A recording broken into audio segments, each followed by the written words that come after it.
Hello Christchurch Network.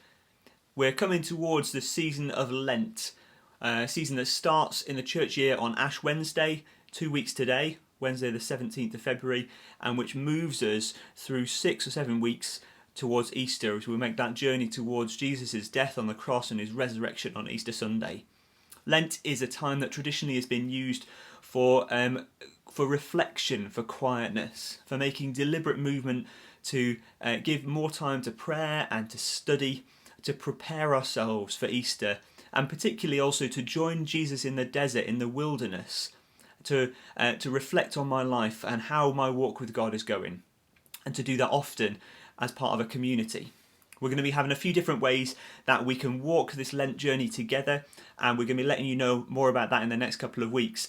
But today I particularly want to let you know about a book group that we're going to be doing. We've decided this year to use this book by Dr. Ruth Valerio, Saying Yes to Life. We're going to use this as a study that we're going to follow through as a group through the 6 weeks, starting on Wednesday the 17th of February. Ruth Valerio is someone who works for Tear Fund.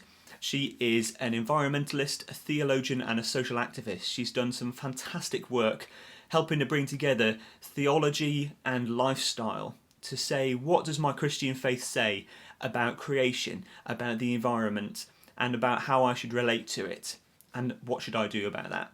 She's a really exciting and engaging writer and speaker. I've heard her speak once or twice, and I've read some of her stuff. It's really great. I can't recommend this book highly enough to you.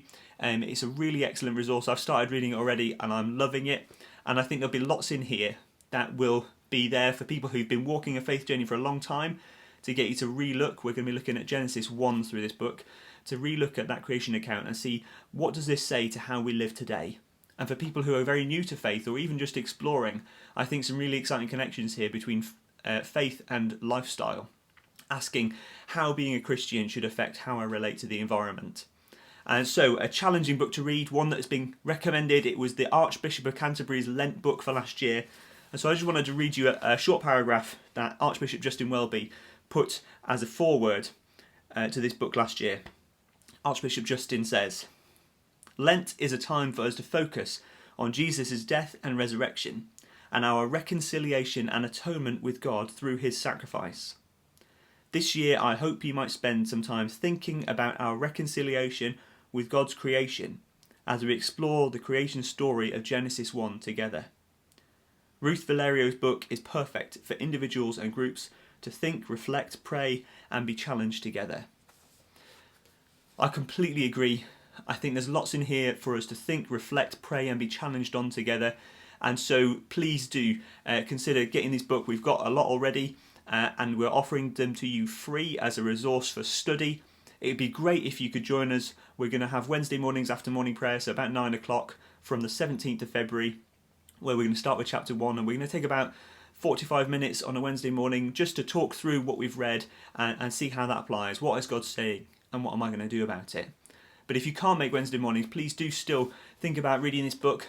We're going to hopefully find other ways to have that conversation, maybe an ongoing Facebook thread. It might be that if there's a few of us who can't do Wednesday mornings, but could do a different time, that maybe we do an evening session as well, just to kind of chew this over together and see what we're going to do about it. It fits in really nicely with some stuff that we're going to be bringing to you as a network soon around eco-church. So I really recommend it as a great way to think about faith and the environment, and also to do it as a preparation for Easter, as we think about what the death and resurrection of Jesus says to us in all parts of our lives. And so join us in Saying Yes to Life. Get in touch with me or David and Lucy Hickman. David and Lucy, myself and my wife Joanne are going to be kind of coordinating the book group together and holding that space for conversation. It'd be great to talk to you about this. I look forward to hearing from you, asking for a copy of the book. See you soon.